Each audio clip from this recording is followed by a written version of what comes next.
तो कैसे हैं आप लोग भाई। हम किसान का ज़िंदगी ऐसा ही है। सुबह सवेरे कॉलेज का इम्तिहान देके आया हूँ, इधर पूरा का पूरा ख़त्म कर दिया। लास्ट बचा हुआ है। आलू का दाम जो है 4 रुपये 5 रुपये किलो, कैसे चलेगा। और मेहनत करें हम और कमाए बड़े बड़े कंपनियाँ, सरकार।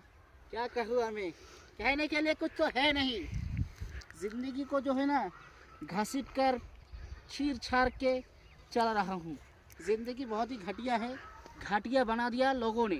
और क्या करे, खाना बाना भी इधर ही खाना पड़ता है पूरा पान। और खाने के लिए लेके आया, देखा था हम लोगों को, पान और सुपारी। पान सुपारी इधर, हाथ गंदा है। चले, पानी लाना भूल गया मैंने, तो हम लेके आया। क्या, अरे खुल जा भाई। इसमें है समोसा, छोटा छोटा समोसा है। और इसको हिंदी में क्या बोलता है भाई पता नहीं। इसको हम बोलता है मन भोला। खाना खाने के बाद फिर काम करेंगे हम। क्या समझ में आया किसी को? तो वीडियो को धमाकेदार